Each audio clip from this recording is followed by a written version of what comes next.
Hola chicos, buenas tardes, ¿cómo están? ¿Cómo han estado en esta tarde lluviosa?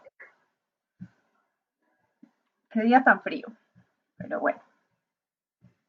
Chicos, vamos a iniciar el encuentro del día de hoy con las dudas de pronto si tienen sobre el taller que tenemos en este momento, creo que es para entregar mañana, ¿cierto? El taller sobre el modelo del costo, volumen y utilidad, donde hemos cambiado únicamente dos ítems que son costos variables y precio. Ya a dar cómo les fue, si tienen alguna duda.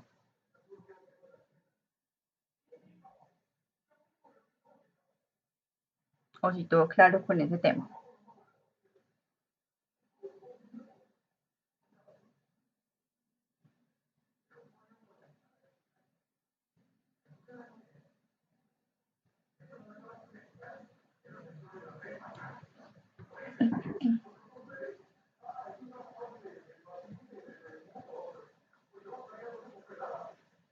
Ah, sí, el punto no te da, el punto de equilibrio no da, sí, es correcto. Eh, y creo que en el 2 tampoco, no mentira, no, el 2 sí, el 3 es el que no da, el 2 no da.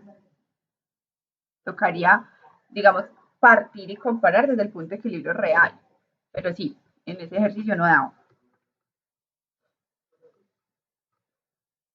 Y solo es en el 3, Sergio, el 2 sí da el punto de equilibrio.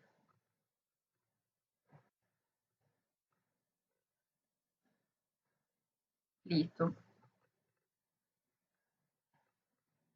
vale, Sergio. ¿Alguien más de pronto, chicos? Jorleni, Claudia, Susana.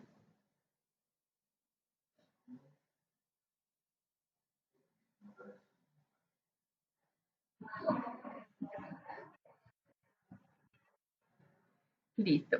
Bueno, chicos, eh, antes de que arranquemos como con la temática del día de hoy, quiero que hablemos de el final, ¿cierto? Nos queda un encuentro, el último encuentro es el próximo sábado, y el final que nos falta, que es el 20% del módulo, equivale a un entregable final.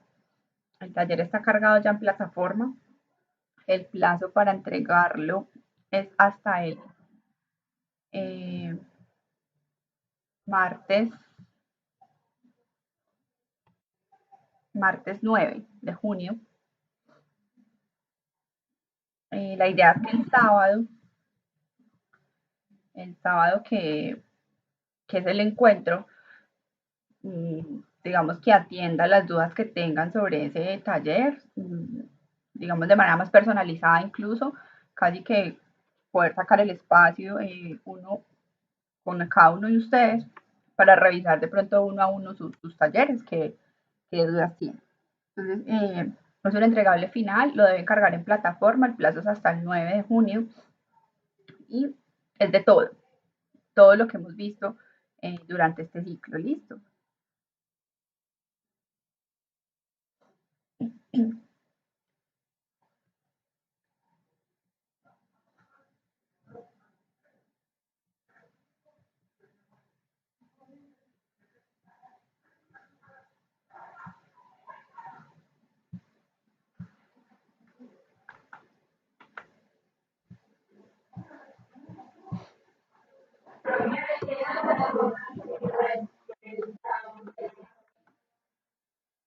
Ah, no, pero no te preocupes, es que es un tema de, como el sábado termina el ciclo, hasta ahí está como la programación, pero ya yo creo que ahorita me lo arreglan. Yo ya escribí, pero no es hasta el martes 9.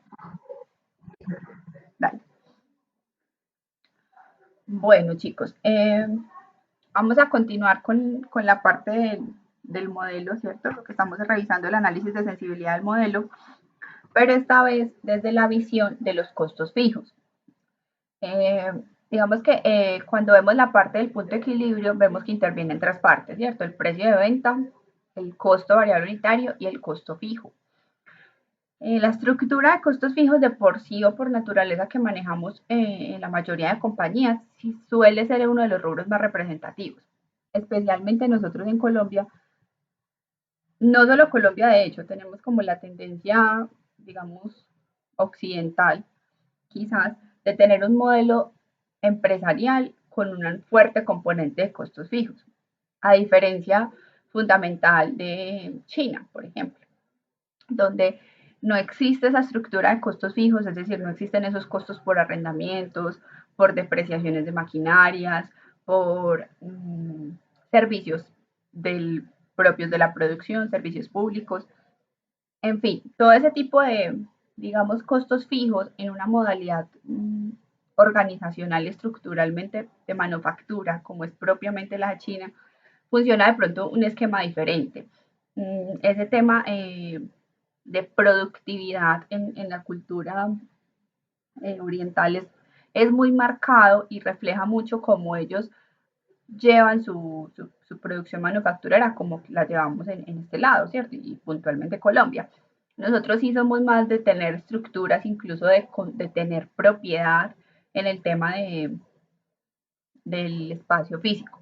Las construcciones y edificaciones, quizás el ideal de todas las compañías es tener su propio espacio, ¿cierto? Dejar de pagar arrendamientos y construir, pues, o tener su propiedad en dicho espacio.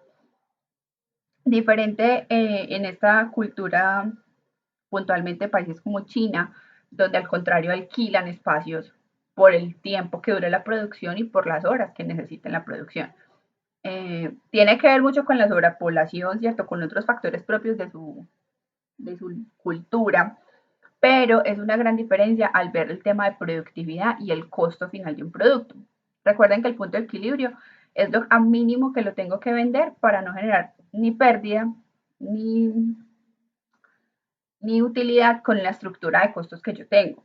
Resulta que esa misma estructura es la que me arroja mi posición al mercado al tema de competencia. Si yo con el mismo producto salgo al mercado internacional, no sé, pongámosle a $10, y, y la competencia, en este ejemplo que daba de China, sale a $4, pues seguramente no soy competitivo, ¿cierto? Mi producto no está en el precio que debería estar en el mercado. Y parte de esa falta de competitividad global que nos pega a nosotros está muy dada en esos costos fijos. Los costos fijos hay dos formas de eliminarlos, ¿cierto? Una es no tenerlos, cero costo fijo, es decir, migrar a que todo sea de acuerdo al volumen de producción, que si yo voy a usar, supongamos que somos una fábrica de textiles, fabricamos camisas, entonces si yo voy a usar una cocedora de estas, pues la máquina no sea mía, yo le alquile a alguien el espacio y la máquina por la hora, las 2 horas, las 3 horas que el operario necesite para hacer esa camisa, que no tenga nada fijo, que si no tengo producción, simplemente no tengo costos. Es difícil encontrar ese tipo de estructura en nuestro país, pero incluso muchas modalidades están migrando a ello. Yo no sé si ustedes han visto, por ejemplo, esos coworking que han cogido muchísima fuerza. WeWork, WeJob, bueno, hay varios que alquilan las oficinas por horarios. Entonces usted puede alquilar una oficina 1 hora, 2 horas, no es suya, pero usted en ese espacio atiende a sus clientes, si tiene clientes, si no, no alquila nada. Y puede incluso alquilar todo el tiempo la misma. O de manera fijo, camellando. Camellando es uno propio de acá de la región, es de Armenia. Son unos pelados de Armenia que han crecido muchísimo aquí en el eje. Tienen ese tipo de coworking en Armenia, en Pereira y en Manizales. Incluso ya se estaban expandiendo. Yo tuve la oportunidad de conocer a los chicos de Camellando, es una pareja, unos pelados muy jóvenes, y estaban con una gran proyección. Te les estoy contando, esto fue en marzo, creo que estuve con ellos en marzo 10, estuvimos en un evento en el Club del Comercio de capacitación de gerencia exponencial y tenían una gran cantidad de proyectos y pasó todo esto y bueno, no solo a ellos, ¿no? Pero por ejemplo, ese proyecto de Camellando me gustó mucho y me llama mucho la atención, primero porque son de la región, uno pues por naturaleza apoya lo de uno, ¿cierto? Entonces me parece muy chévere y tienen como una proyección de migrar el coworking a una manera mucho más estratégica, no que sea únicamente como el desvare de los que no tienen oficina propia, sino que quieren ofrecer otra cantidad de servicios adicionales que creo que va a funcionar y el proyecto pintaba muy chévere en solucionar esas necesidades de los costos fijos. Cosas tan sencillas como la secretaria. Usted debe tener una secretaria todo el tiempo que reciba 3 llamadas al día. perder dinero, ¿cierto? Desde el punto de vista de costos. Y, y el hecho de que existiera como el alquiler de secretaria, ellos estaban tratando de proponer algo así, como que usted no tiene fijo su oficina, usted simplemente alquila el espacio cuando la necesite, pero sí va a tener una recepción permanente. Es como un servicio de recepción fijo, donde sus clientes le manden correspondencia, donde lo notifiquen, donde, bueno, sirve muchísimo, por ejemplo, para abogados que todo el tiempo están en calle y no tienen oficinas fijas. Para nosotros como contadores profesionales me parece un modelo de negocio interesante, una propuesta nueva, diferente, y yo creo que es un proyecto que puede funcionar. Y ese tipo de cambios tan pequeños como la localidad donde funcionan hoy unas empresas, unas compañías, hace a que dejemos un poco de lado los costos fijos. En general el arrendamiento es el costo principal que tiene cualquier compañía en relación a sus costos fijos. Eh, y ese tipo de modelo nuevo que, pues yo creo que en Colombia el tema de los coworking lleva más o menos 2 años, eh, que ha empezado a tener fuerza, a tener opciones, a que la gente los usa, como con fuerza más o menos hace 2 años. Y ya existen bastantes, ¿cierto? Cada uno con valores diferenciales diferentes. Entonces las opciones que yo les contaba es eliminar los costos fijos, es decir, cero, y parte de lo que ofrece Camellando, Coworking, WeJob, todo ese tipo de coworkings es eso, eliminar ese costo, o tener el suficiente volumen de producción que haga que esos costos se vuelvan uno o menor que uno. ¿Y cómo tendría yo ese resultado? Supongamos que en este ejemplo, que es el que hemos venido trabajando, tengo 50 millones de costos fijos. O sea que tendría que tener 50 millones de unidades producidas para que el costo fijo se vuelva uno. Correcto.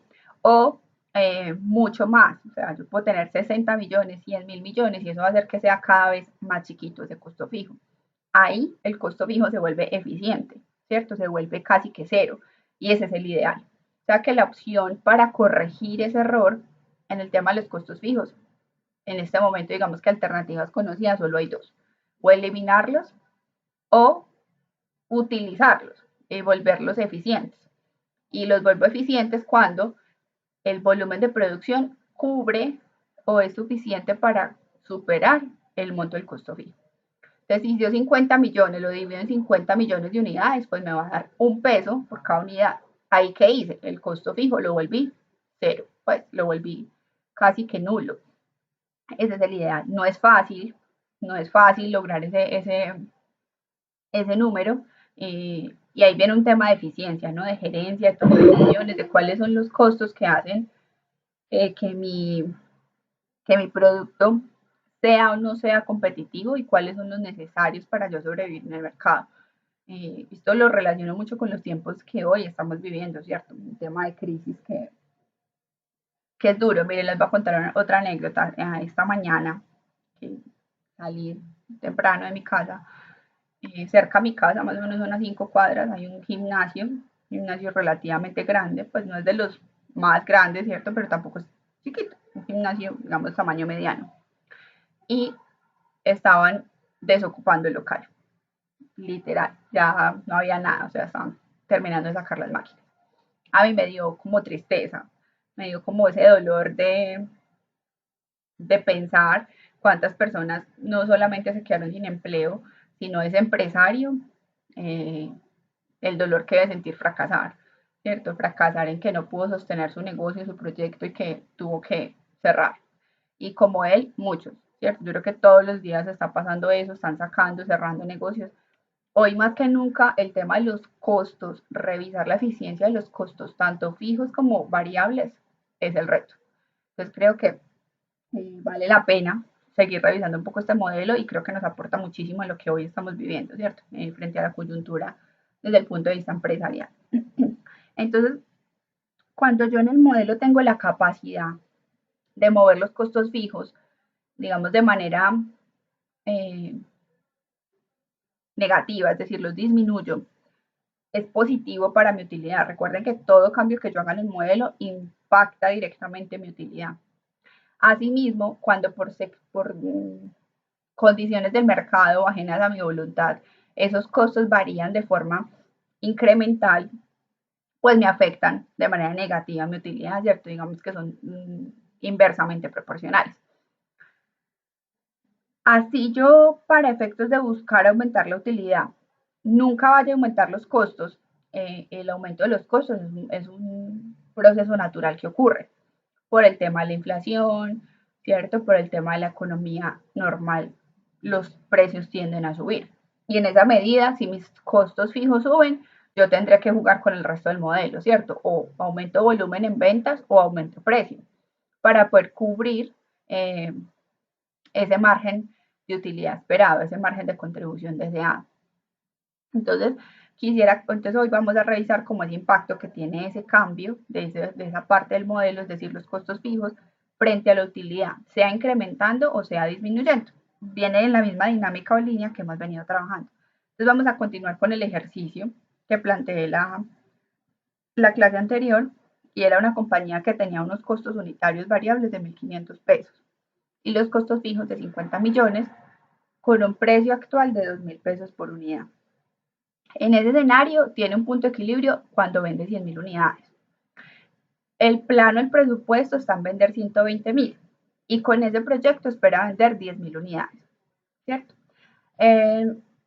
¿Qué pasa si los costos fijos disminuyen un 10%?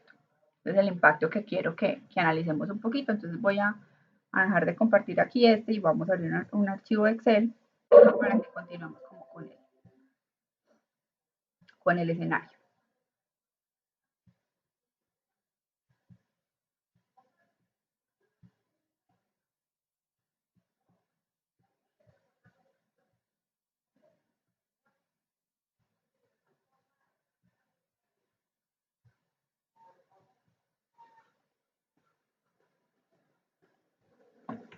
Voy a volver como a traer los datos aquí para que lo podamos trabajar.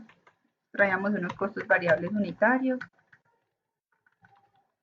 de 1.500, el precio de 2.000,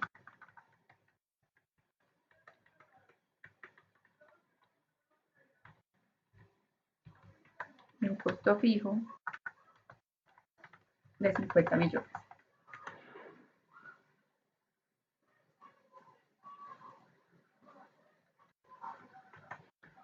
El presupuesto de ventas está en 120.000 unidades y me habían dicho que el punto de equilibrio está en 100.000 unidades. Simplemente para que lo recordemos, punto de equilibrio es el costo fijo dividido precio menos costo variable unitario. Efectivamente están 100.000 unidades.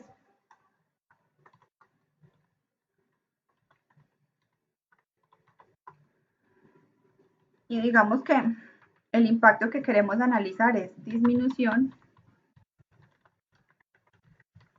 del costo fijo en un 10%.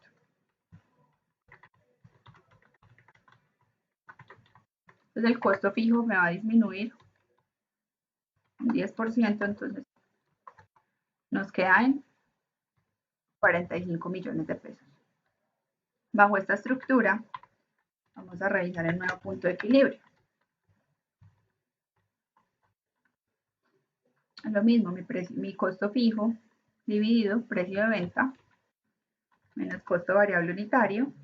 En este caso, al disminuir los costos fijos, disminuye mi cantidad de unidades a vender para lograr el punto de equilibrio.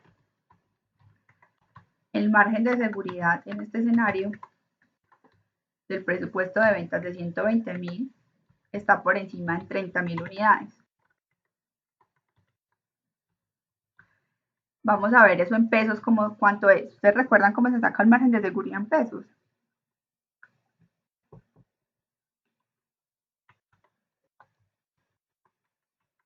¿Alguien se acuerda?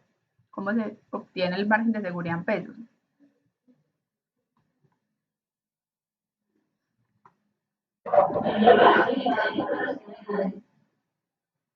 El precio de venta, pero sí. Estas unidades del margen de seguridad por el precio de venta. Correcto. Entonces el margen de seguridad que nos arroja este nuevo escenario es de 60 millones de pesos. Vamos a igual hacer el análisis aquí del estado de resultados.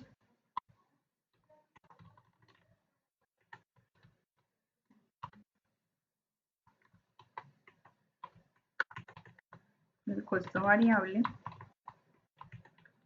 margen de contribución,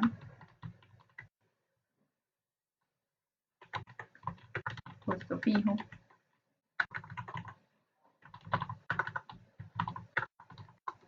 y la utilidad bruta final.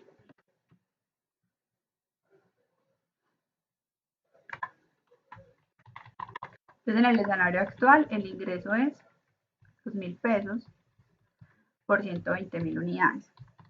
En la disminución del costo, pues el ingreso es el mismo, no me cambia.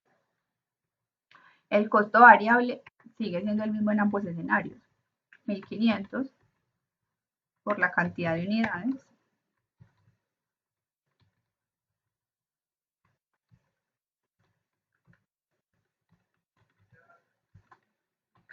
y hasta aquí el margen de contribución no me cambia. Al incorporar el cambio en los costos fijos, incrementó la utilidad. Vamos a hacer este margen bruto. ¿Cuánto me cambia?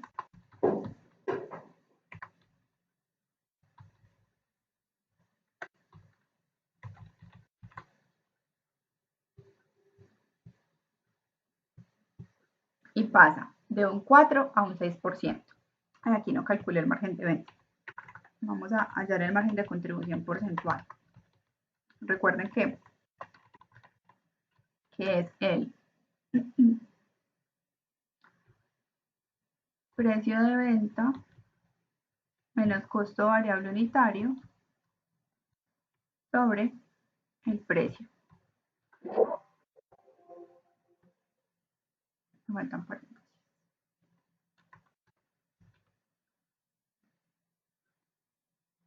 Aquí me decía que es de un 25% en el escenario actual, pero resulta que en el escenario nuevo sigue siendo el mismo porque no me cambió ni el costo variable unitario ni el costo ni el precio, correcto. Entonces ese mismo margen se conserva para el escenario de disminución del 10% del costo. ¿Cómo podríamos entonces explicar? Porque recuerden que la clase pasada, de hecho aquí tengo los ejercicios que hicimos, podríamos determinar que esa variación que pasaba de una u otra manera entre el margen de contribución actual y el nuevo casi que venía siendo lo que incrementaba la utilidad. Solo había un escenario en el que eso no se daba, pero en teoría en todos los escenarios, no sé si lo recuerdan, lo que nos variaba ese margen de contribución actual al calcular el nuevo era el impacto que teníamos en ese margen bruto, era lo que nos incrementaba. Entonces, para este escenario, nos incrementa un 2%, ¿cierto? Pasa de un 4 a un 6, pero el margen de contribución se mantiene intacto. ¿Cómo podríamos explicar ese fenómeno? ¿Ustedes qué opinarían? ¿Por qué creen que eso se está dando?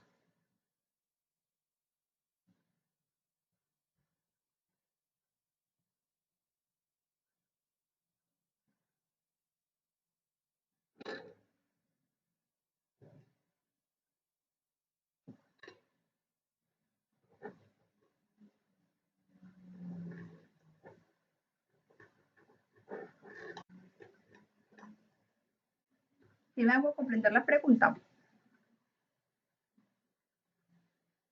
Porque si el margen de contribución actual y con la propuesta no cambia, mi utilidad sí. En este caso la utilidad aumentó.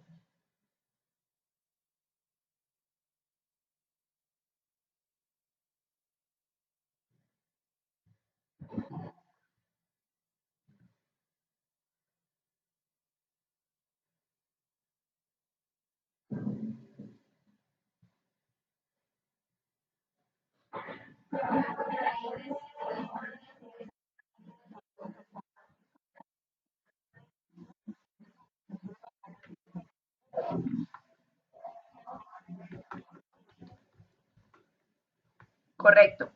Y si vemos la fórmula o lo que incluyo para calcular ese margen de contribución actual, es precisamente eso, los costos variables y los ingresos. Y como esos no cambian, por eso la explicación a digamos, esta variación no tiene nada que ver con este margen de contribución, porque en este margen o en este cálculo únicamente incluye los costos variables y los ingresos, y aquí la explicación la está dando es el costo fijo. ¿Cómo podría yo llegar a determinar? Supongamos que yo les digo, esta empresa hoy tiene un margen bruto del 4% y quiere llegar a un 10%. ¿Cuánto tiene que disminuir los costos fijos? ¿Ustedes qué harían? ¿Cómo podrían analizar eso? Nos ponemos a jugar aquí con este hasta que nos dé el 10% aquí, ¿o qué hacemos? ¿Qué podríamos hacer?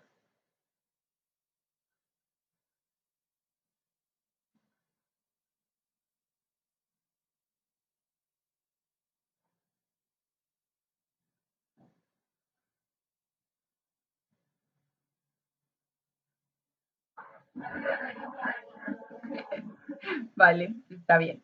Listo. Otra pregunta. Este margen de seguridad de 60 billones, ¿cómo lo veo reflejado en este estado de resultados? ¿Dónde están esos 60 millones que me muestra de margen de seguridad? ¿Cómo los podría relacionar? Mm,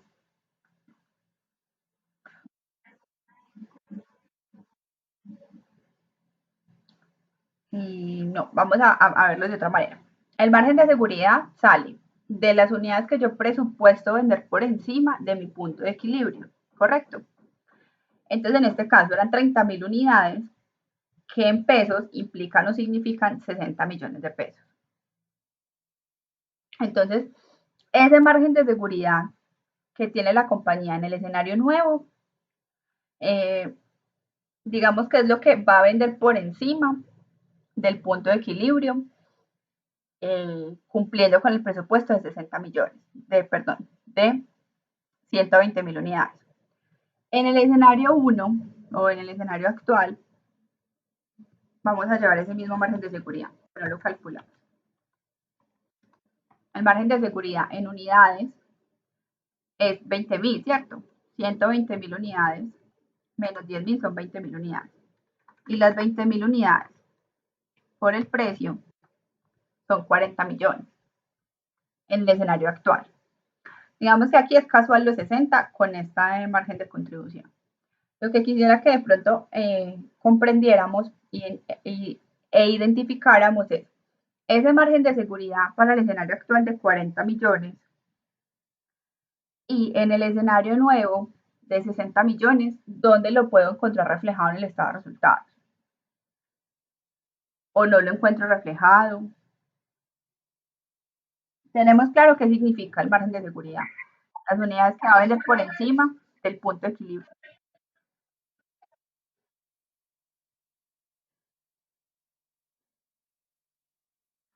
Sí, sí están las utilidades, pero digamos en la utilidad bruta o en el margen de contribución.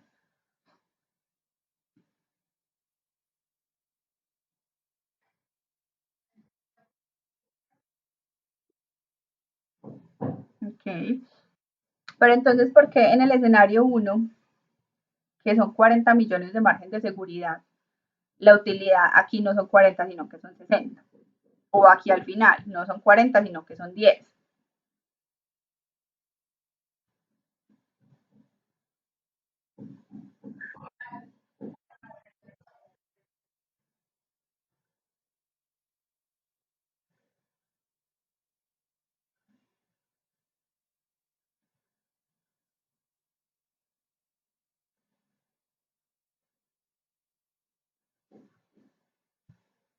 Volvamos un poco al concepto. Recordemos qué significa el margen de seguridad y para qué lo calculamos. ¿Qué es lo que significa ese margen de seguridad?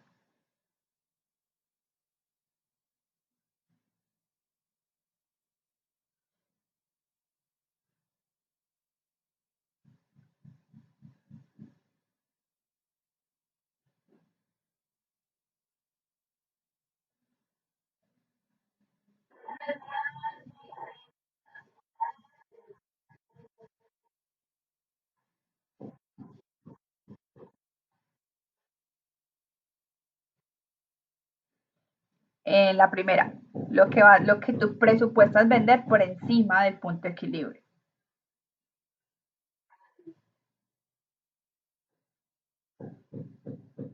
Ahí está la clave de lo que acaba de decir Yarleni.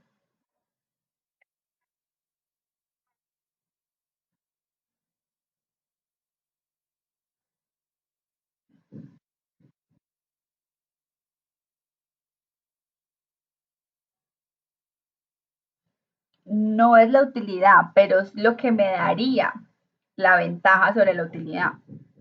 Es decir, el ingreso adicional eh, cubriendo el punto de equilibrio de una u otra manera. Pero no se traduce en la utilidad, ojo con eso. ¿Por qué? Porque miren que la utilidad final está impactada por los costos fijos. Entonces sería como a ver, en otras palabras, como para que lo interpretemos. Esta empresa para no dar ni utilidad ni pérdida tiene que vender en el escenario actual, ¿cierto? Llevemos este punto de equilibrio a pesos. Tiene que vender 200 millones. Y de pronto ahí lo van a entender un poquito más. Porque es que el punto de equilibrio no es utilidad, es cuánto es lo mínimo que tiene que vender para generar utilidad. Pues para no generar ni utilidad ni pérdida. O sea, de ahí para arriba empiezan a generarse utilidades. En este caso, como el presupuesto son 120.000, ese margen de seguridad de 40 millones es como el exceso de ingreso, no de utilidad. El exceso de ingreso que tiene para subir utilidades, ¿cierto? Pero no necesariamente los 40 millones se van a traducir totalmente en utilidad, porque el margen de seguridad únicamente se refiere al ingreso. ¿Cuántas unidades tiene que vender a ese precio de 2.000? ¿O o cuántos pesos tiene que vender para cubrir el punto de equilibrio? Entonces, el margen de seguridad no se va a traducir en utilidad, pero si no hay margen de seguridad, no va a haber ni siquiera utilidad. ¿Sí me hago entender? Ahí de pronto ya es más clara la explicación. Miren que en este ejemplo, en el escenario 1, 200 es el mínimo y tiene un margen de seguridad de 40. Si vemos el ingreso, son 240. Ahora vamos al escenario 2. El ingreso mínimo tiene que ser 180, ¿correcto? Pero tiene 240, tiene esos 60 de exceso en el ingreso, que son la base para empezar a generar utilidades, ¿cierto? Entre mayor es el ingreso y el costo sigue constante, pues mayor van a ser mis utilidades. Entonces el margen de seguridad es como el exceso de ingresos con los que podría llegar a garantizar una utilidad. Entonces, ¿dónde se ve reflejado el margen de seguridad en el estado de resultados? En los ingresos. Sí tiene que ver con las utilidades, pero no se traducen en utilidades. Yo no podría decir que como el margen de seguridad en el escenario nuevo son 60 millones, la utilidad van a ser 60. Porque así como en el escenario actual eran 40, miren que la utilidad no fue 40. Simplemente es el exceso de ingreso que voy a tener base para cubrir o generar utilidades. Listo. Todos hasta ahí conmigo. Dudas ahí.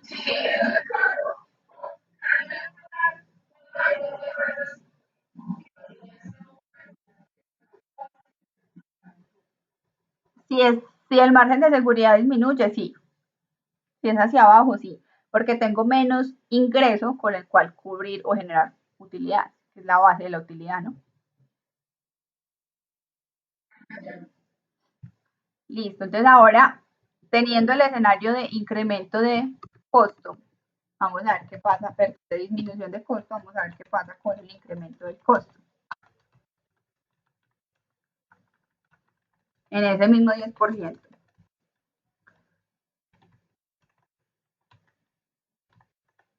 Entonces, ¿en cuánto queda? Si traía un costo de 50 millones, me quedan 55. ¿Y qué va a pasar con el punto de equilibrio? Entonces, mi costo fijo dividido precio de venta menos costo variable unitario pasó a 110.000 unidades.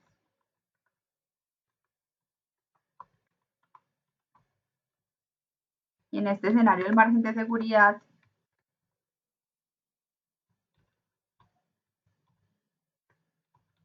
son 10.000 unidades,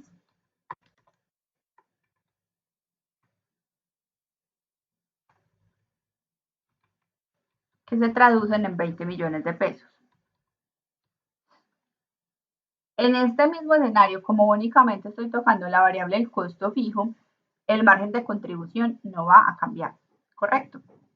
Entonces voy a traerme el mismo estado de resultados. Bueno, no hagámoslo aquí a un ladito para no correr.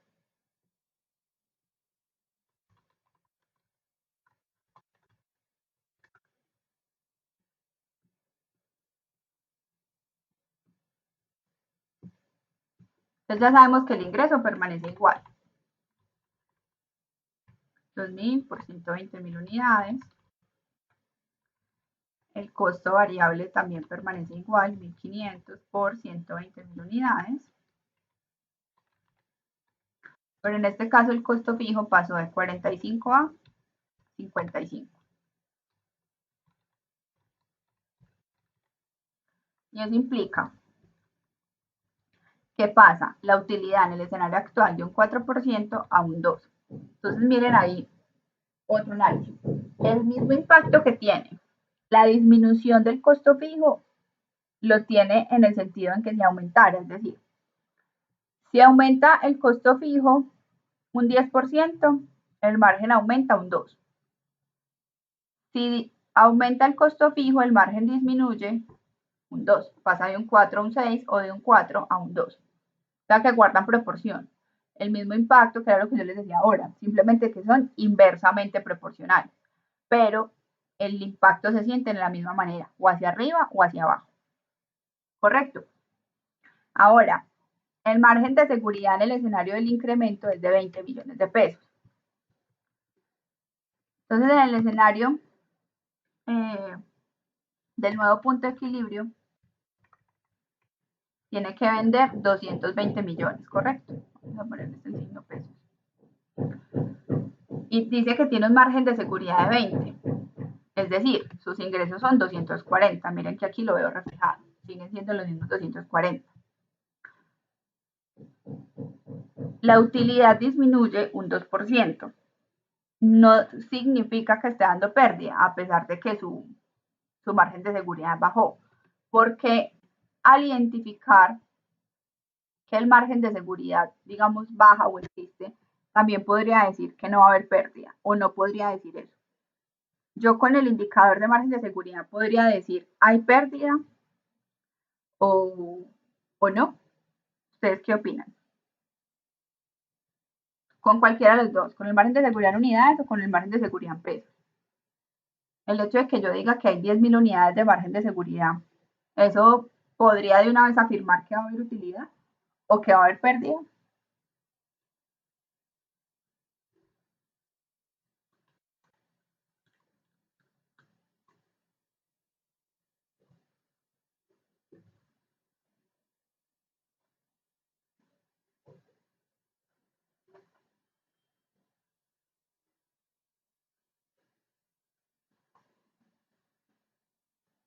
¿Qué hubiera pasado si el margen de seguridad en vez de ser 10.000 unidades, supongamos que no se iban a vender 120.000, sino que se iban a vender 100.000? Entonces el margen de seguridad no van a ser 120.000, sino 100.000 menos 110.000 unidades. O sea que ese margen de seguridad me quedó en menos 10.000. ¿Qué significa ese margen de seguridad? ¿De 10.000 unidades positivas o de menos 10.000 unidades positivas, negativas? ¿Eso se traduce de una manera u otra en utilidad o pérdida o no?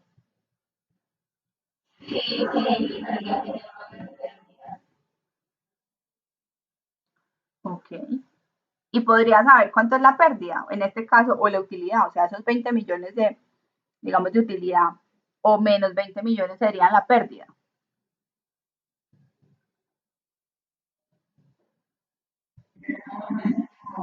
Ok.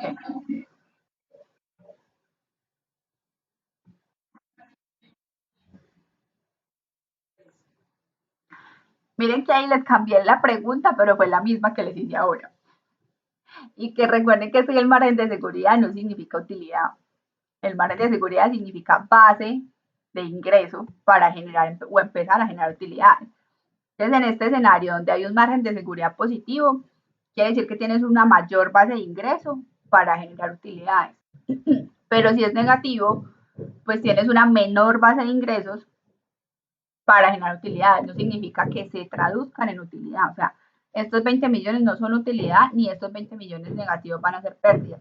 Simplemente es una menor base del ingreso. Miren que es la misma pregunta que les hice ahorita, sino que se las cambié de pronto de palabras o de contexto, pero es la misma. Porque el margen de seguridad no traduce utilidades, traduce base de ingresos. Listo. Entonces ahí ya vimos el impacto tanto de incrementar costos fijos como de disminuirlos.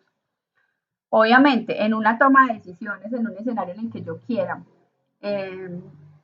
incrementar utilidades, lo que voy a hacer es jugar hacia abajo. Es decir, si yo quiero incrementar utilidades, pues voy a mover el costo fijo hacia abajo, a mi favor, lo voy a disminuir. Pero en el escenario en que el costo fijo incrementa, como yo ya sé que el impacto en mi utilidad que me la va a disminuir, tengo que hacer dos opciones. O subir precio o aumentar volumen para cubrir un poco ese incremento que tuvo el costo fijo. ¿Correcto? Entonces, ya con este escenario de costo fijo, culminamos como el modelo completo, el modelo de costo, volumen, utilidad, con los, digamos, escenarios o impactos que tiene el modelo. Entonces, recuerden que siempre son dos vías, o incremento o disminución de las cuatro variables. Costo variable unitario, precio de venta, volumen o unidades de ventas y costos fijos. En cualquiera de los cuatro escenarios, el impacto es o disminuyendo una de esas variables o aumentando esas variables. Y el impacto final o único lo tengo en la utilidad. ¿Listo?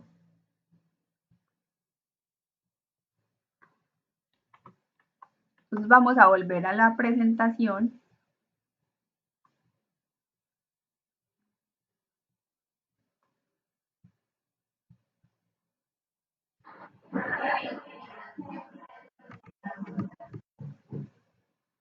La utilidad bruta, sí. Hasta ahí voy con utilidad bruta, que es lo que compete al costo, ¿no? Porque recuerden que en teoría el costo se recupera con la venta. O sea que ahí en esa utilidad bruta recupere el costo. ¿Por qué sé que lo recuperó? Porque tiene utilidad. Si tuviera pérdida, ni siquiera el costo lo recuperó. Ya la eficiencia que haga la compañía con los gastos genera utilidades operativas y eso es diferente, ¿vale? Digamos que hasta el aspecto que nos compete fundamental es costos. Pero en una visión 360 hay que tener en cuenta también los gastos, porque al final la utilidad se impacta con ellos.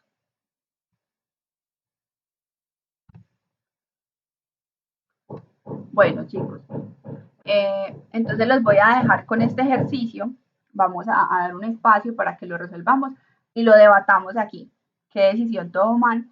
¿Cómo lo hacen? ¿Qué vamos a hacer? Entonces, esta es una compañía de comestibles congelados que está analizando qué alternativas tiene para incrementar las utilidades de la línea de producción de pasteles.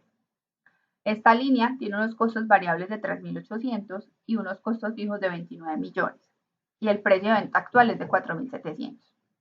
Planea vender 47.000 unidades y desea incrementar las utilidades que hoy tiene como mínimo un 20%. Entonces, dos opciones que les doy es disminuir los costos variables en 200 pesos, aumentar el precio de venta en 200 pesos, o qué tanto tengo que mover los costos fijos para lograr ese objetivo. Es como que analicemos las tres alternativas del modelo. Recuerden que si estoy buscando aumentar utilidad, pues nunca va a ser una opción aumentar los costos, ¿cierto? Ni los fijos ni los variables. Y tampoco va a ser una opción disminuir el precio. Entonces, por eso digamos que me voy con la mitad del modelo. Disminuir costo variable, disminuir costo fijo o aumentar precio. Porque lo que quiero es aumentar utilidad, ese es el objetivo. Aumentar la utilidad mínimo en un 20%. Listo, chicos. Entonces vamos a cada uno a resolverlo y ya venimos a debatirlo. Yo igual estoy aquí pendiente por las dudas que vayan teniendo.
Listo. Entonces, con 13,300 y el punto de equilibrio en esos 13,300, ¿cuánto les dio?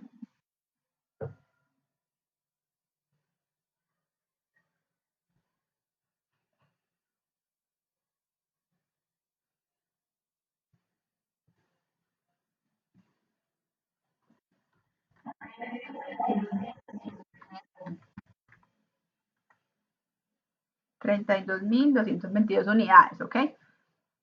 Listo, entonces ya sabemos que la utilidad que quiere, listo, el escenario actual lo tenemos claro. El escenario, digamos, propuesto en el ejercicio es una utilidad de 15,960,000. Para eso tiene, digamos, tres alternativas. Como quiero aumentar utilidades, tengo que disminuir costos, sea fijos o variables, o aumentar precios. En la disminución de costos fijos, perdón, de costos variables de 200 pesos, ¿cómo les fue? ¿Cuánto fue el nuevo punto de equilibrio? ¿Y cuánto nos quedó la utilidad?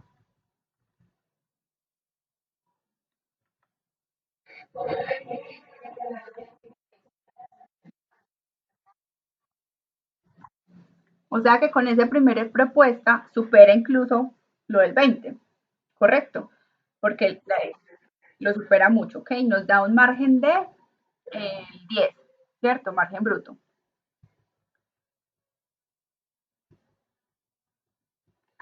Ahora, la propuesta 2, aumentar el precio. Ahí en cuanto nos queda el punto de equilibrio.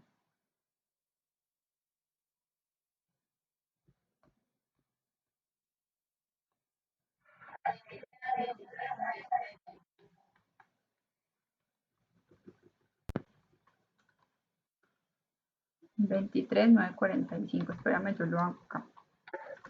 Tenemos un precio actual de 4,700, o sea que nos quedan 4,500, 4,900.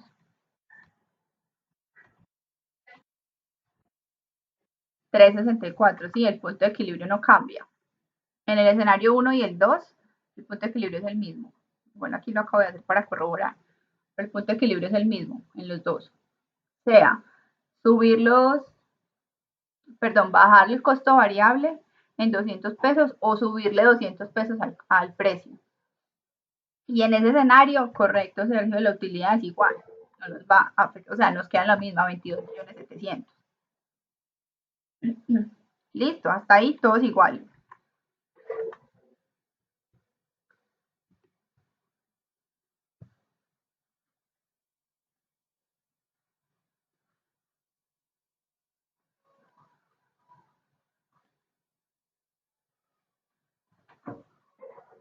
Entonces aquí lo tengo como en pantalla. Eh, vamos a dejar.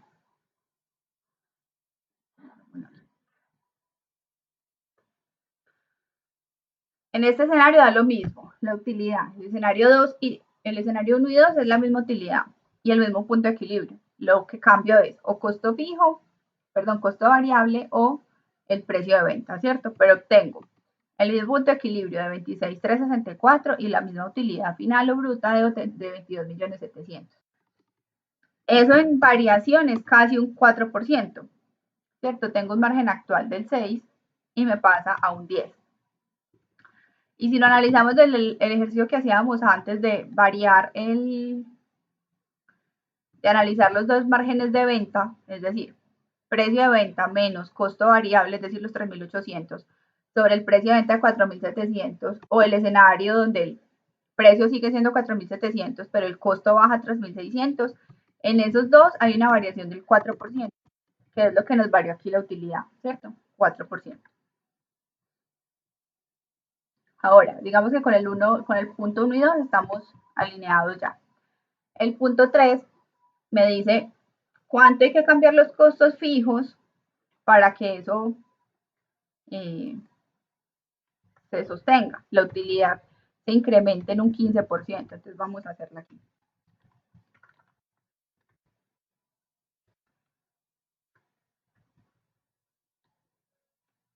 El ingreso sigue siendo el mismo,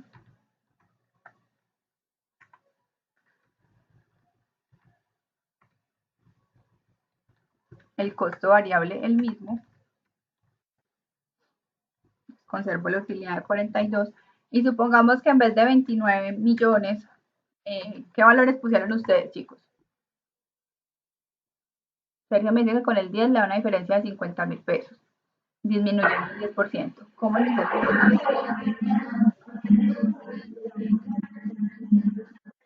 Exactico, listo. ¿Y cómo lo hiciste?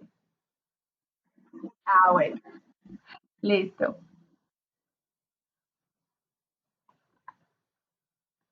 ¿Alguien más? ¿Qué otro valor pusieron en los costos?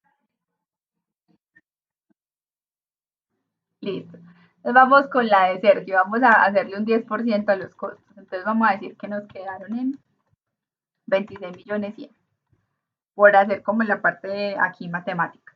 Entonces nos quedan 16.200 la utilidad, ¿cierto? Y nos están pidiendo realmente una utilidad de 15.960. Espérenme, por 15.960. Entonces, bueno, está por encima. Cumplí con lo que me están pidiendo. Resulta que Excel tiene una opción que se llama buscar objetivo y es lo que me permite como llegar al exacto sin tener que jugar y adivinar. Entonces, vean, se las enseño. En datos, en análisis de hipótesis, hay algo que se llama buscar objetivo. ¿Sí? Datos, análisis de hipótesis, buscar objetivo.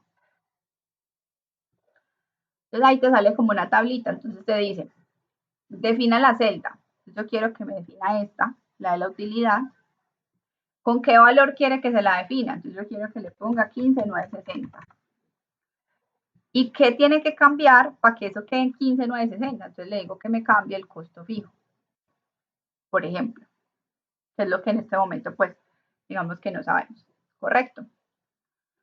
Entonces le digo simplemente aceptar y él ahí hace la propuesta, modula y llega a 26.340. Miren que cambió aquí los 29 millones que yo tenía. Y me dejó la utilidad de 15.960.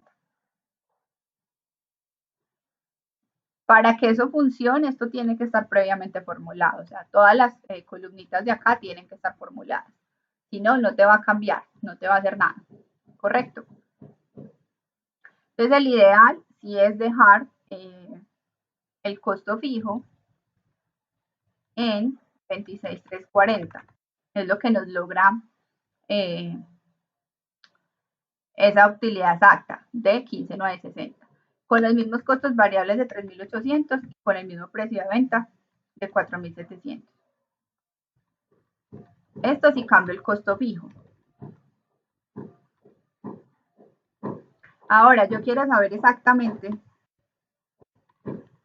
cuánto tengo que variar el costo variable, cuánto tengo que cambiar el costo variable unitario. Entonces vamos a dejar aquí como estaba esto en 29 millones y vuelvo con la misma fórmula.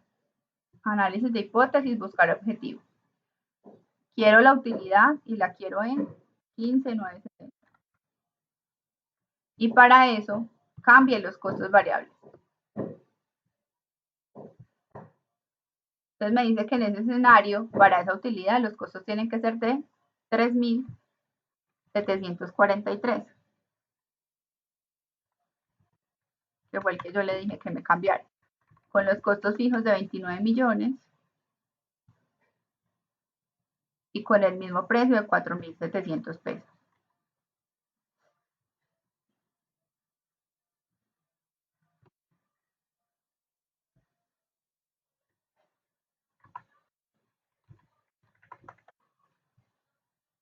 A que yo no quiero cambiar los costos fijos, sino el precio, que no quiero cambiar los costos variables, perdón. Entonces volvamos. 3.800 y otra vez. Datos, análisis de datos, buscar objetivo, defíname la celda con 15.960, pero esta vez cámbieme el precio. Entonces el precio en este escenario queda en 4.757 pesos. Estas son como las opciones que tenemos. Correcto. Entonces, vamos a eliminar esto de aquí.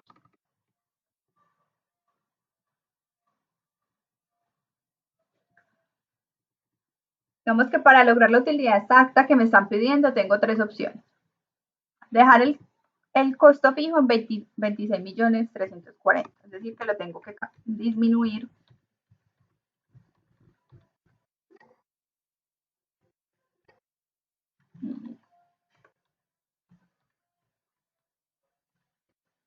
$2.660.000.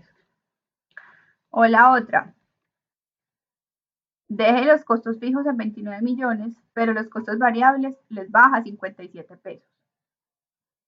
O deje los costos variables en 3.800, el costo fijo en 29 millones y al precio le sube 57 pesos.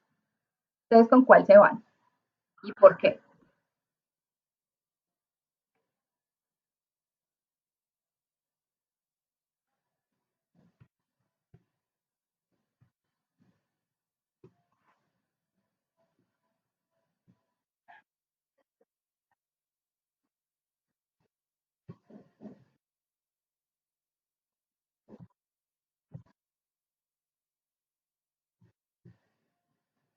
Sí, estoy de acuerdo contigo.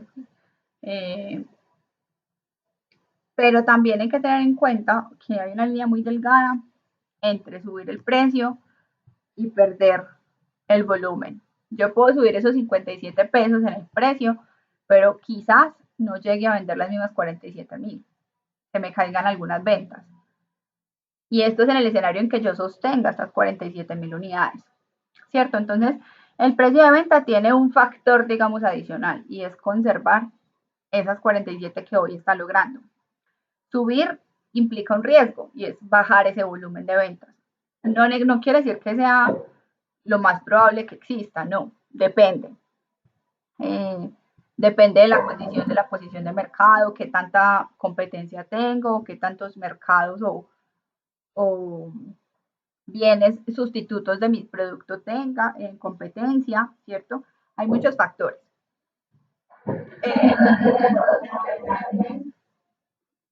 De acuerdo, el costo de lo que decía Jorleni también es cierto. Lo que decía Jorleni también es cierto. Quizás yo no tengo la capacidad de pararme ante mi proveedor y decir, me baja 57 pesos o no le vuelvo a comprar. Entonces la decisión de cuál es más fácil va a ser como dependiendo el caso, analizar el escenario. Por eso este tipo de decisiones o este tipo de apoyo que nos brinda la contabilidad de costos son casi que personales. Y de hecho por eso es de las razones en que no son obligatorias la contabilidad de costos. Porque todas las empresas son absolutamente diferentes con variables y condiciones propias de su negocio o de su mercado. Entonces, ¿cuál es la mejor? Depende de si tengo facilidad con mi proveedor o de si tengo la posición de subir el precio frente a mis clientes. Si yo soy un producto de primera necesidad, pues ese precio seguramente lo voy a poder hacer. Si yo en estos tiempos, digamos, de crisis me dedico a vender comida, productos básicos de canasta familiar, seguramente va a poder subir los 57 pesos tranquilamente. Pero si yo vendo, no sé, a ver qué les dijera yo, qué se me ocurre. Zapatos para mujer. Tenemos tacones. Seguramente subir el precio en este momento del mercado, del sector de comercio de zapato femenino, no es una buena opción. Primero porque no están vendiendo y segundo porque el consumidor en este momento está en una incertidumbre sobre su futuro y seguramente no están comprando zapatos las mujeres, están primero buscando cómo solucionar las necesidades básicas o de primera necesidad que hay en su cola o en su particularidad y por último sí compraré zapatos. También va a depender mucho de eso. Listo. Dudas hasta ahí, chicos. Esa fórmula de buscar objetivos es muy útil para todo ese tipo de presupuestos, de decisiones gerenciales, de si yo quiero mover algo aquí, qué impacto tiene o cuánto tengo que mover para lograr X cosa. Entonces es una fórmula muy útil de las muchas que tiene Excel. Bueno, chicos, entonces digamos que aquí con este ciclo culminamos el tema del modelo volumen costo utilidad y la sensibilidad de ese modelo. Listo. Vamos a salir a un break de 10 minutos y regresamos para la última parte de la clase. Listo. Entonces nos vemos a las y 48.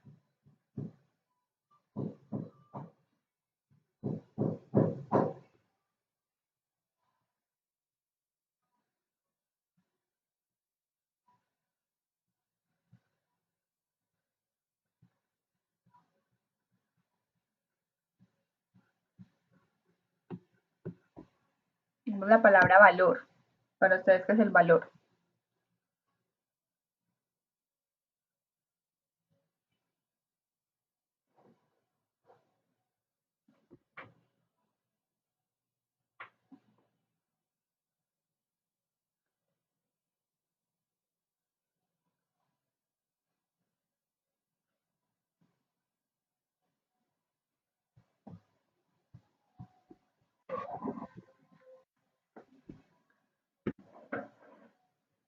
Cuando nos referimos al término de valor, eh, podemos encontrar muchísimos significados. Se puede interpretar el término en muchos escenarios y en muchos aspectos. Digamos que en términos generales, en un término no empresarial, el valor puede ser como esa fuerza que motiva una acción. Entonces es como la causa de algún suceso. Podríamos también verlo desde ese punto de vista. Cuando hablamos desde el punto de vista empresarial o corporativo, se habla mucho de esa teoría del valor y es qué hago para incrementar el valor o agregar valor a lo que hago. En ese sentido, se entiende el valor como, como eso no visible, eso no cuantificable, no tangible, que logra un mejor resultado. Eh, digamos que si lo llevamos al territorio del costo, uno podría decir que aumenta valor o incrementa valor cuando hay un mejor desempeño o cuando yo haciendo lo mismo logro mejores resultados o cuando me vale menos lo que hoy estoy haciendo pero con el mismo resultado. Entonces, desde el punto de vista del costo, uno podría decir que una compañía agrega valor cuando reduce el costo o cuando usando los mismos costos es mucho más eficiente. El ejemplo que les hablaba ahorita de los costos fijos. Cuando yo logro o tengo unos costos fijos de 50 millones y tengo una producción de 50 millones de unidades, pues ahí fui eficiente, ahí logré un mejor desempeño porque usé al máximo la capacidad que tengo de costo fijo y disminuí de una u otra manera el costo, logré que a término individual se redujera, así esté en términos monetarios pagando lo mismo. Entonces hay muchísimas formas de agregar valor desde el punto de vista empresarial corporativo y desde el punto de vista gerencial y administrativo la teoría del valor tiene muchísima fuerza. Cuando yo hablo entonces de teoría del valor, estoy hablando de cómo agrego o cómo mejoro lo que yo hoy estoy haciendo, reduciendo costos o siendo más eficiente, mejorando mi desempeño. La cadena de valor se refiere a cadena o a pasos o procesos de lo que mi compañía desarrolla. Entonces, la cadena de valor, digamos que puede iniciar en mi proceso productivo, es decir, en mi proceso de fabricación. Cuando yo recibo las unidades o recibo el insumo, la materia prima, para iniciar un producto. Pero resulta que ese no es el primer paso de esa cadena. Para arrancar el proceso de producción, previamente hubieron unas compras. Entonces, digamos que dentro de esa cadena influye también tu proveedor.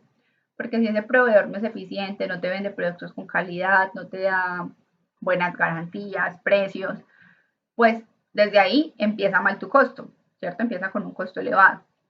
Entonces, en esta teoría administrativa sobre modulación de costo, el proveedor hace parte de tu cadena de valor y tenerlo, digamos, de tu lado como compañía, como corporación, tenerlo en forma de beneficiosa la relación comercial para ambos es el ideal. Entonces ahí se genera también valor. Cuando tus proveedores logran tener valor. Ahora de cara al cliente. De nada me gano yo con terminar mi proceso productivo, es decir, mi cadena de procesos, en poner un producto en un punto de venta si no tengo clientes, ¿cierto? Entonces mi cadena de valor no termina cuando el proceso pues, está elaborado o está disponible para ser comercializado. Mi cadena de valor de cara o en ese sentido directo termina cuando tengo un cliente satisfecho, cuando hay un cliente que satisface una necesidad y que me va a recomendar, que quedó contento con mis productos y que me va a hacer un buen voz a voz. Y ese lograr que ese cliente haga ese voz a voz es también generar valor. A mí no me cuesta nada que el cliente me recomiende con sus amigos, con sus familiares, pero me puede costar mucho que haga lo contrario, que en vez de recomendarme, se queje de mi producto, me haga mala fama. En ese sentido, por el contrario, lo que va a suceder es que voy a perder clientes. Lo pierdo a él como cliente y pierdo los posibles prospectos de clientes. La cadena de valor inicia de manera horizontal en el proveedor y termina con los clientes externos. Entonces, en clientes externos está el cliente directo que compra mi producto, que lo usa. Está los posibles clientes, que son esos referenciados por ese cliente directo. Está el Estado y la sociedad. Porque el Estado, digamos, se beneficia de mi cadena de valor cuando yo como compañía tengo utilidades. Entonces le genero unos aportes y le pago unos impuestos. Y la sociedad se beneficia de esos impuestos que yo pago cuando tengo utilidades, cuando genero utilidades, hago base de impuestos, pago mis impuestos y la sociedad en general recibimos recursos propios del Estado, sean en salud, vivienda, educación, bueno, en todas las obligaciones que tiene el Estado para con la sociedad. Entonces, cuando digamos únicamente se analiza la empresa o la cadena productiva, desde que inicia producción hasta que se termina, se comete un gran error. Entonces eso es lo que nos hace ver como esta teoría administrativa, que el valor se genera desde mi proveedor y finaliza no cuando termino mi producto, sino cuando satisfago la sociedad. ¿Sí? Esos son como los componentes adicionales indirectamente beneficiados cuando en mi cadena de producción genero valor. Yo no sé si ustedes alguna vez o conocen un poco de la historia de Frisbee. Frisbee es una compañía de la región, una compañía pereirana, que a través de sus programas tiene unas fundaciones y tiene unos beneficios importantes para los empleados. Entonces yo no sé si ustedes de pronto han escuchado un poco de eso y sienten cariño o sienten cierta familiaridad con una compañía como Frisbee. Yo no sé si a ustedes les ha tocado llegar a ver al señor, digamos, al adulto mayor, que es el fundador de Frisbee, pues les tocó, la verdad creo que ya falleció, verlo en un restaurante. A mí me tocó, alguna vez lo vi atendiendo las mesas en un restaurante en Bogotá. Y eso me pareció, digamos, diferente, que el propio dueño, un señor ya súper mayor, estuviera limpiando la mesa donde los comensales se sentaban. A mí eso, por ejemplo, me generó un gran impacto positivo, digamos, una familiaridad con la marca Brit. Porque, y no sé si han llegado a escuchar los discursos del señor, la verdad es que hay varios en redes, donde él habla de la historia, de cómo inició Frisbee, de cómo empezaron los primeros proyectos de Frisbee y todo lo que ha logrado.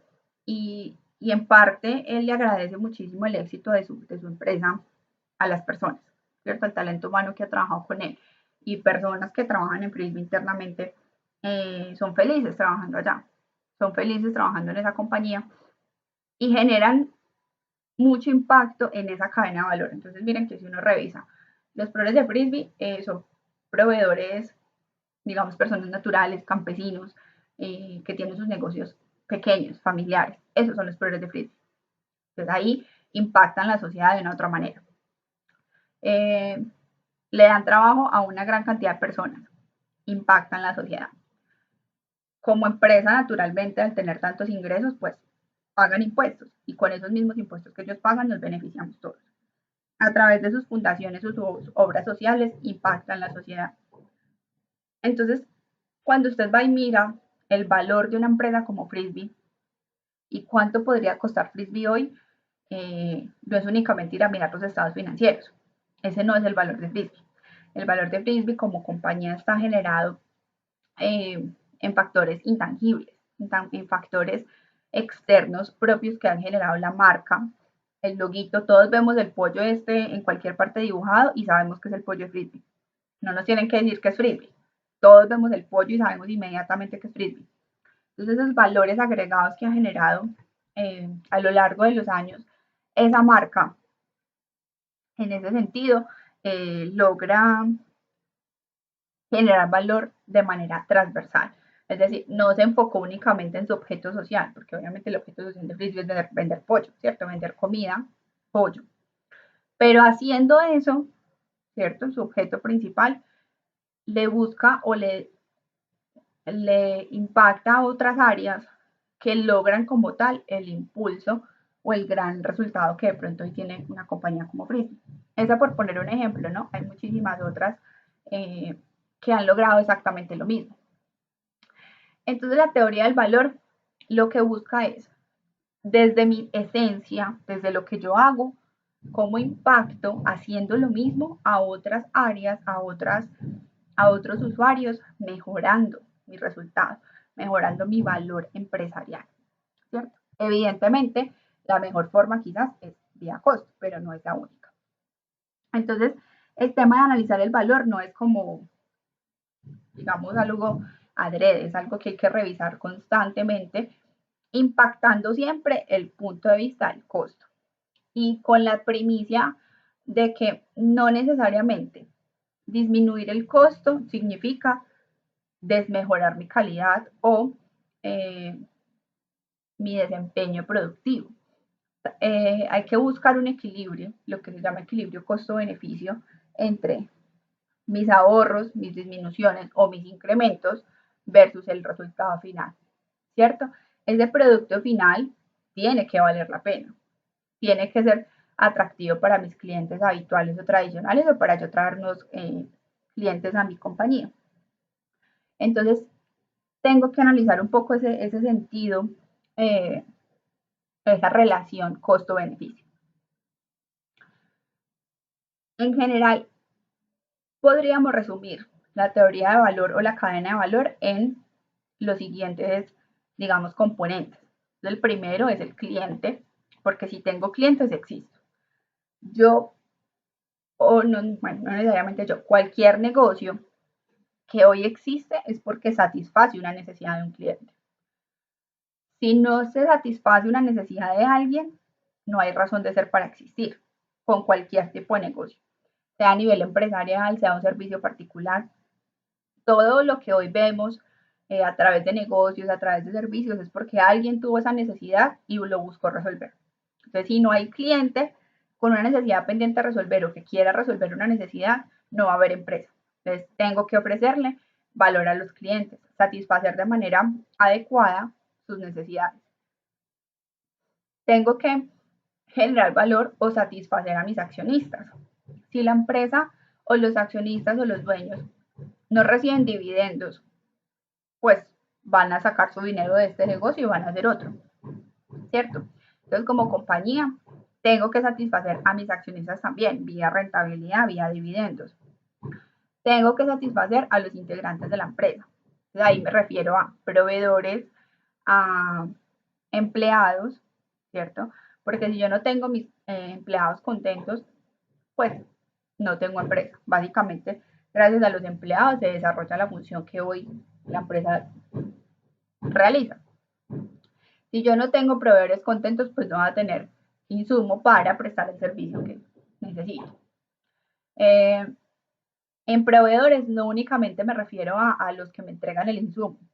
Proveedores también está el dueño del local a que le pago el arrendamiento. Proveedores también está la cadena, no sé, la transportadora, la compañía transportadora. Si supongamos yo vendo a domicilio o vendo puerta a puerta, la persona con la que mando la empresa mensajera con la que despacho mis productos a cualquier parte del mundo, pues también tiene que estar contento conmigo, ¿cierto? Y yo contento con él en sus precios. Entonces hay integrantes de empresa digamos que va lo interno y lo externo. Y en comunidad general iría el Estado como intermediario para satisfacer un bien común, que era pues el ejemplo que les ponía de los impuestos. Entonces digamos que la cadena de valor se resume o se divide en esos 4 ejes: valor clientes, accionistas, integrantes de la empresa y comunidad en general. Y siempre tengo que ver con cada acción que realizo internamente en la compañía, cómo logro impactar esos 4 ejes. El valor es algo muy subjetivo, eso sí hay que tenerlo claro. Lo que para mí agrega valor puede que para otro no. Lo que para mí es motivante puede que para otro no. La necesidad que yo tengo puede que otro no. Entonces, todo este tema de teoría de valor también es algo subjetivo. Digamos que el éxito de esta teoría está en impactarle a la mayor cantidad de personas posibles desde el punto de vista subjetivo y con la claridad de que nadie es igual, de que no todos los ejes piensan igual y que quizás no todos tienen las mismas expectativas. Pero lo que yo trato es impactar lo mejor posible, la mayor cantidad posible, ¿cierto? Entonces ese es como el resumen o en lo que se concluye la teoría de valor. ¿Cómo se genera valor? Entonces, una de las principales herramientas que se tienen para generar valor es a través del conocimiento. La experiencia. Siempre la experiencia da como un plus, da como una sabiduría, da como una seguridad para el cliente. En este caso hablo del cliente que consume mi producto o mi servicio. Y voy a llevar esto como un ejemplo que quizás todos en la vida hemos tenido que pasar. Cuando estamos de pronto buscando un trabajo, la típica pregunta en la entrevista es: ¿cuánto tiempo de experiencia tiene o qué ha hecho en sus otros trabajos relacionados con el cargo que se está postulando? Y cuando ustedes terminen, ¿cierto?, su carrera profesional, es a lo primero que se van a tener que enfrentar, ¿cierto? Ya ustedes van a ser contadores titulados con tarjeta tarjeta profesional versus otros contadores titulados con muchos años más de experiencia. Y empieza esa puja o esa pregunta de por qué lo deberían contratar a ustedes para una compañía y no a un contador que tiene 10 años de experiencia.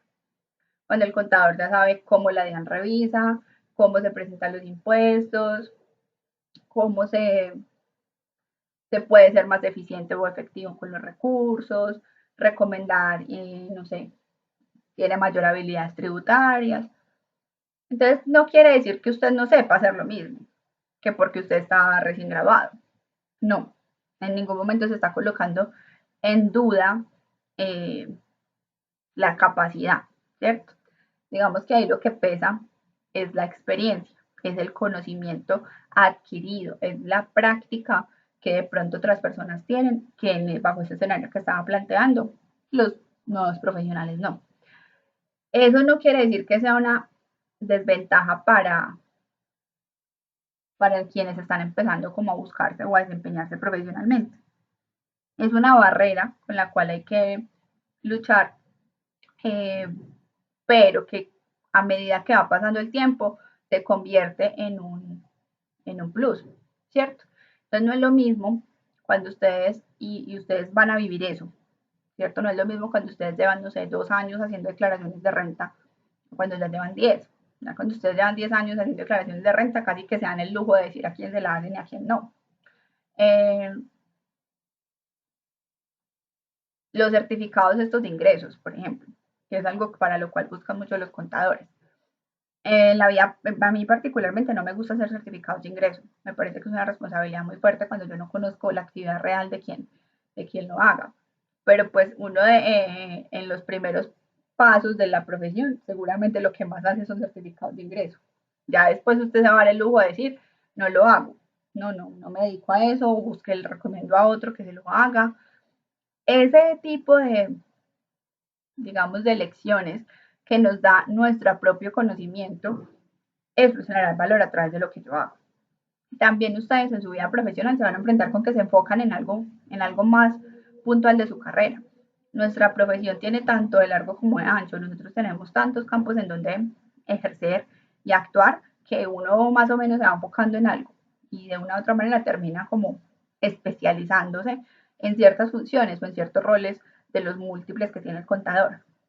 Y en ese rol, usted tiene una ventaja, usted tiene un valor y puede darse el lujo de decir, no, yo cobro más por esto porque es que tengo mayor experiencia en hacerlo, o es que yo ya lo he hecho muchas veces y yo sé cómo se hace, tengo ventajas que otros quizás no. Entonces, la mejor forma de crear valor en cualquier actividad que se realice, sea personal, empresarial, de servicios, de productos, es esa, el conocimiento, la experiencia. Entonces, ahí vuelvo al ejemplo de Frisbee. El valor que genera Frisbee es la receta del pollo. Como ellos tienen la receta, el día que la receta se vuelva pública, Frisbee pierde valor. Por eso su receta y sus protocolos y productos son como tan reservados, porque eso es lo que hace que su producto sea diferente. Igual en el ejemplo del contador. Si, si yo elaboro declaraciones de renta en media hora, yo no le voy a revelar a todo el mundo cómo la hago en media hora, porque quizás a mí hacerla en media hora me tomó un trabajo adicional, haber formulado en Excel, haber hecho una macro, haber hecho X programa, X desarrollo, X fórmula, que no tengo por qué revelarla, porque ese es mi conocimiento, esa es mi experiencia, ese es mi plus. Entonces hay muchas formas de generar valor, pero la principal quizás está ahí, en el conocimiento. Eso también es un tema subjetivo, ¿cierto? Yo puedo decir que sé algo, pero finalmente es el sector o es el mercado quien percibe ese conocimiento. Formas de percibir el conocimiento, la trayectoria, cuántos años lleva la compañía haciendo lo mismo, cuántos años lleva ese contador haciendo lo mismo, cuántos años lleva ese abogado llevando procesos o litigios, cuántos años lleva el ingeniero eléctrico haciendo instalaciones eléctricas, ¿cierto? Todos tenemos siempre como esa pregunta frente a la necesidad, y es que el servicio que me vayan a prestar sea de la mejor calidad. Y en esa medida responde ese tema de la creación de valor a través del conocimiento.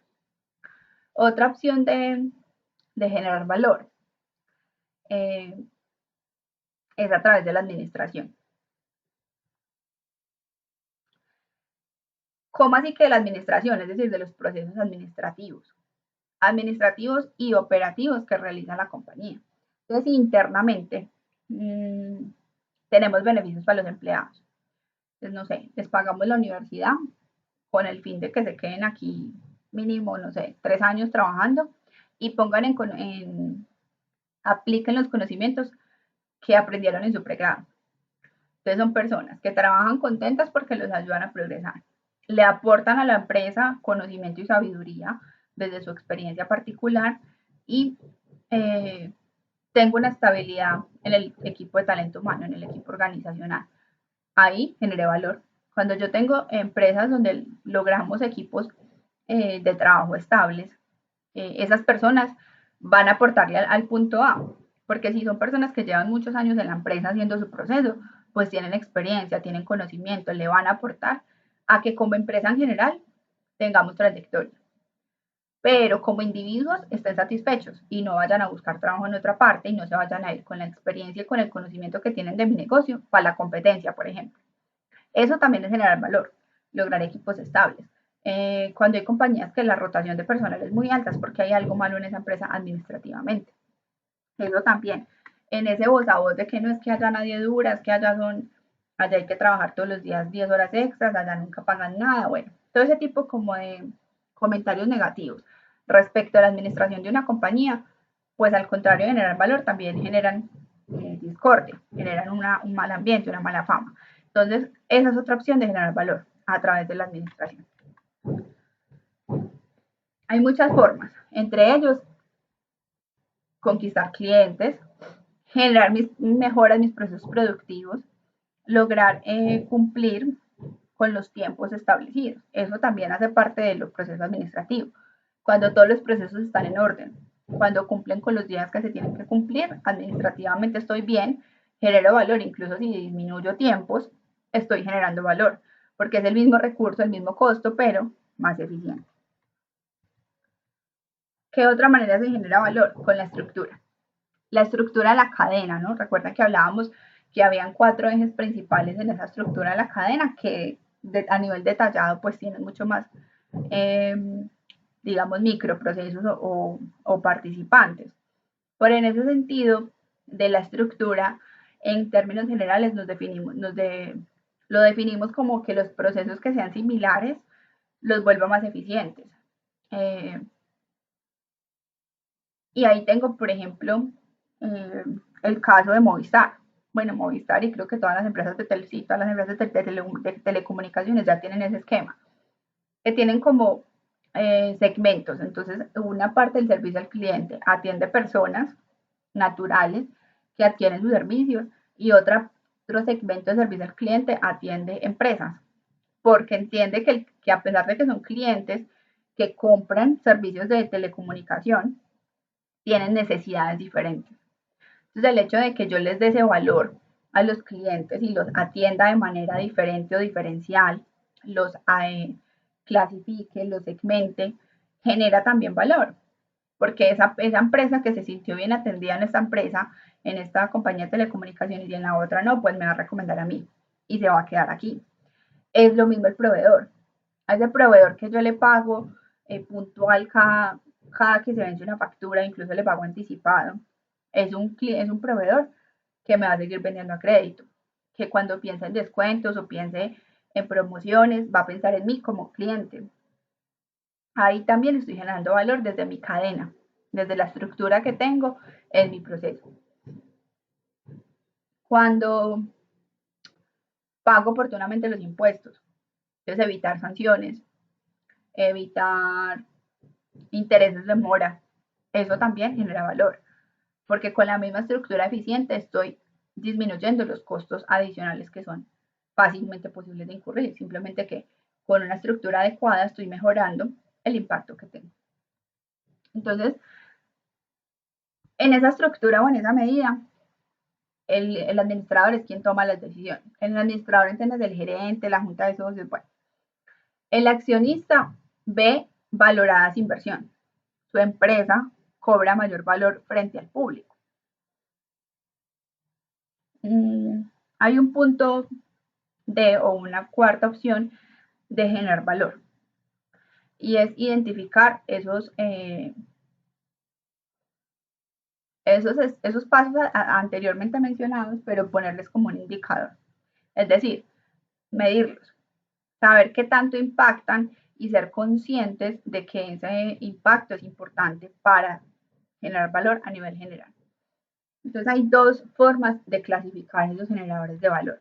El primero es desde el punto de vista del cliente, y ahí es donde empiezo a medir satisfacción, tiempos, calidad, servicio postventa. Y el segundo es los generadores de valor del negocio, es decir, que no están directamente con el cliente, pero que le impactan a los otros ejes. En ese caso, los accionistas, el Estado, los trabajadores, los clientes externos, clientes internos. Eso es lo que logra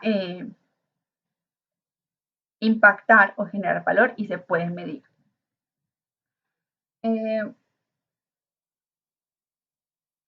Digamos que hay varios generadores de valor del negocio. Uno de ellos es que mis niveles o incrementos en los precios anuales, por ejemplo, estén en línea o alineados con la inflación.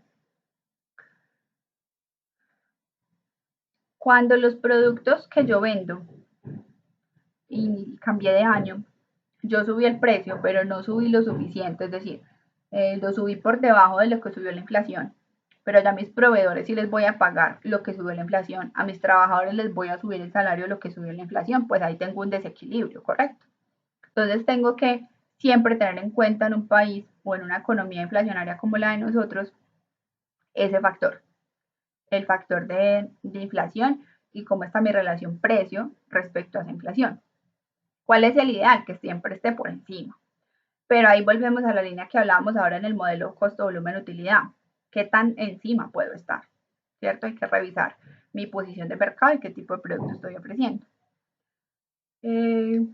También genera valor cuando desde el punto de vista administrativo las decisiones financieras se toman siempre desde el punto de vista de la rentabilidad. no tener dinero quieto. Ya sabemos, digamos, desde el punto de vista de matemática financiera, lo que cuestan los recursos estáticos, el costo de oportunidad de los negocios. Entonces, tener un dinero quieto, perdiendo valor respecto, por lo menos una tasa libre de riesgo como la del CT, pues estoy haciendo una mala decisión administrativa y gerencial. Entonces ahí lo que está sucediendo en esa empresa es que por el contrario está perdiendo valor ese dinero, ¿cierto? Eh, digamos que en general, ahí les hablé de varias opciones o de varios recursos a través de los cuales podemos generar valor, que no son los únicos, pero que son los comunes. Dudas hasta ahí, chicos.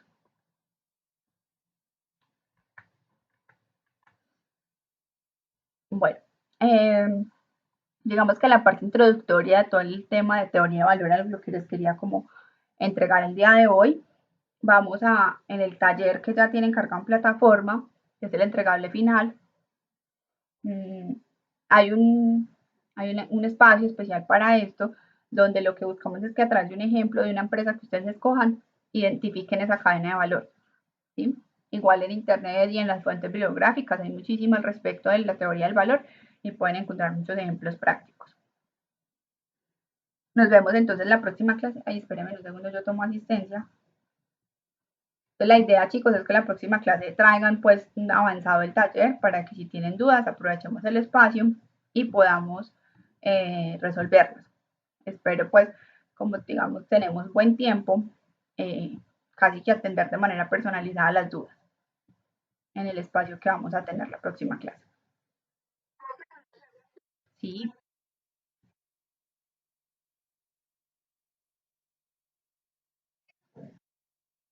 no, cualquiera, cualquiera.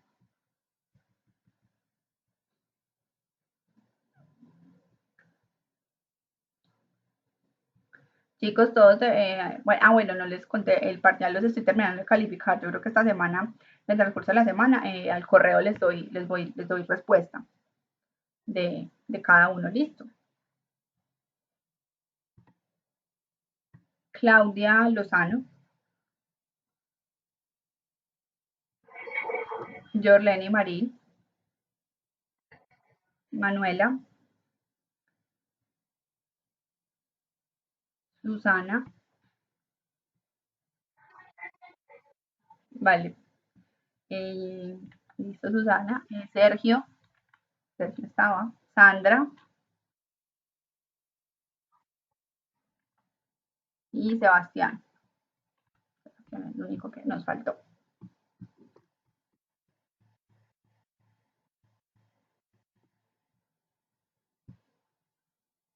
Listo, chicos. Entonces nos vemos la próxima semana. Que tengan un feliz fin de semana y resto de semana.